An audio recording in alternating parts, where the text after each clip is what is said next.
बेकायदा सावकारी जुलमी अत्याचारामुळे सुतार समाजातील संतोष मिस्त्री यांची आत्महत्या। कारागीर संतोष हिरामण मिस्त्री यांनी सावकारीचा जाचाला कंटाळून संपवले जीव। ओबीसी नेते बाळासाहेब पांचाळ यांच्या नेतृत्वाखाली महाराष्ट्रातील सकल सुतार समाजाच्या वतीने मोर्चा काढून निवेदन देण्यात आले। जळगावमधील अमळनेर येथे मयत संतोष हिरामण मिस्त्री राहणार बोदळे तालुका अमळनेर जळगाव यांना बेकायदा सावकारी जाचाला कंटाळून त्यांच्या राहत्या घरी गळफास लावून जीवन संपविले।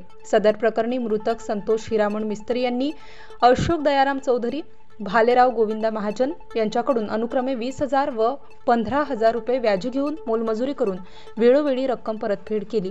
गुंडप्रवृत्तीच्या आणि बेकायदा सावकारी करणाऱ्या आरोपींनी पैशाच्या लालसेपोटी गावात एक घर असलेल्या आणि मोलमजुरी करून उदरनिर्वाह करणाऱ्या सुतार समाजातील मयत संतोष मिस्त्री व त्याच्या कुटुंबातील महिला मुली यांना अश्लील जातीवाचक शिवीगाळ केली। कुटुंबाला जीवे मारण्याच्या धमक्या तसेच दडपशाहीने घर संसारातील वस्तू व उपजीविकेचे साधन असलेले सुतार कामाचे साहित्य, मोटारसायकल बळजबरी आपल्या ताब्यात घेतले। घरातील बायकांना उचलून नेण्याची धमकी दिली। सदर प्रकरणात मारवड तालुका अमळनेर पोलीस ठाण्यात गुन्हा नोंद करण्यात आला असून तपास अधिकारी यांनी परिस्थिती व जबाबानुसार गुन्ह्याचा तपास न करता आरोपींना पाठीशी घातले। हेतुपुरस्सर सौम्य स्वरूपाचे गुन्हे कलम नोंदविले आणि गुन्हेगारांना अटकपूर्व जामीन मंजूर करण्यात आला।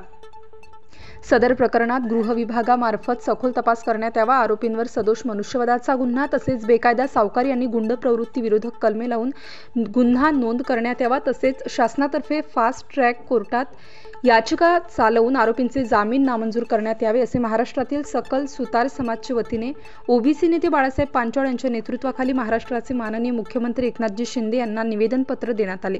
त्याचबरोबर मदत व पुनर्वसन मंत्री अनिल पाटील यांची भेट घेऊन सदर सुतार कुटुंबाला शासकीय मदत मिळवून देण्याची विनंती केली, ती मान्य करून यावेळी मंत्री अनिल पाटील यांनी संबंधित पोलीस अधिकाऱ्यांना फोन करून योग्य पद्धतीने तपास करण्याच्या सूचना दिल्या। Star news bureau, Nashik.